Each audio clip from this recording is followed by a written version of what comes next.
we're out in the garage working on the snowplow, and we're actually working on the plow for a change, not the rest of the truck.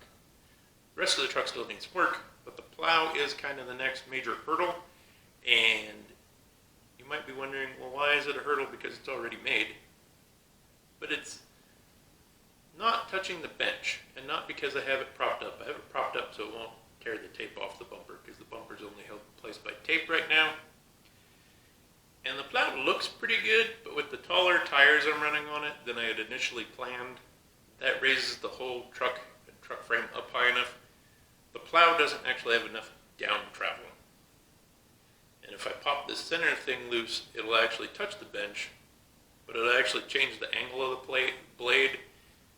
And these arms are at such a steep pitch that any little bump is just going to pick the front end of the truck up and just fold the plow underneath. I don't want to do that. And the bigger tires kind of make me think maybe it needs a little bit bigger plow in the first place. So what we're going to do, I'm going to grab the camera and kind of show you what I'm talking about here from the side. Alright, so here we are, got the plow unhooked, and I think to get the amount of movement out of this plow that I need and get the servos bolted to it to make all the functions work on it, I think I'm just going to have to cut that up too much to actually make it worthwhile. Because all of this will have to go to get the servo in for up down. Most of this will have to be gutted to get the servo to twist the blade.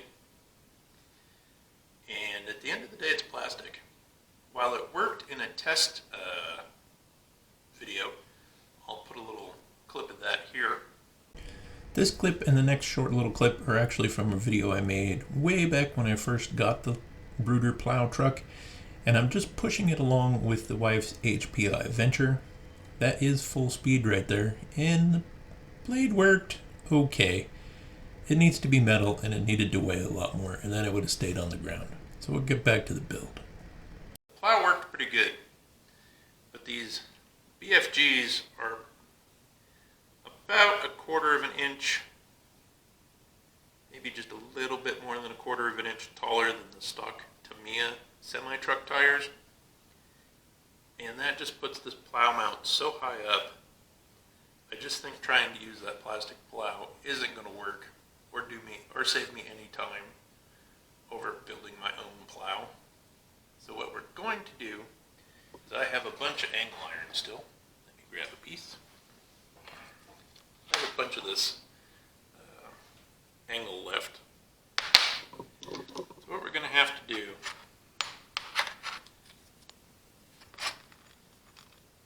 is build a frame that'll tie into the metal frame of the truck and give me a good solid base to push off of. So after over-engineering or overbuilding this, this is the new plow mount. All but one hole is drilled in it, and I got the holes for the pin that's going to mount the plow frame to this mount drilled. I did have to make a modification to the chassis itself. I'll take my gloves off because this part isn't hot. But I ended up welding a flat piece of steel across here with a little bit of a gap, so the bumper will still clear, the bolts for that mount will still clear, so all of it will be hidden behind the bumper, and it looks really good. And it's a good thing the snowplow was not fast, because at the rate this thing's being built, it'd probably shatter an ankle if it actually hit you at speed. So let me get the mount bolted to the chassis, the front axle back on it, then we'll take a final look at it. Well, there she is, a plow mount on the plow. It's getting it definitely one more step in the right direction. Tuck the bumper in there, just kind of stuck it in just so you can kind of see how it looks. Got the plow mount pretty well, as low as I'd risk it. And it'll probably drag if I go off the curb out into the street or try to go straight up the curb back onto the sidewalk, but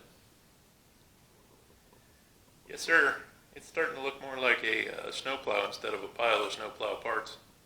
Plenty of room in here underneath the motor to mount the servo to lift the plow.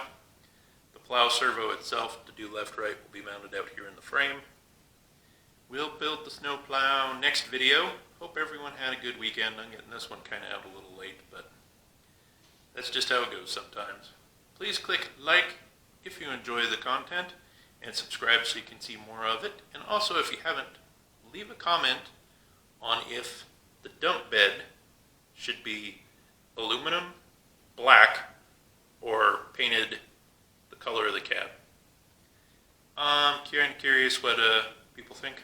All the rims are going to be black. So I don't think I'm going to black out the rest of the chrome, but the rims are all going to be black. So we'll catch you in the next one.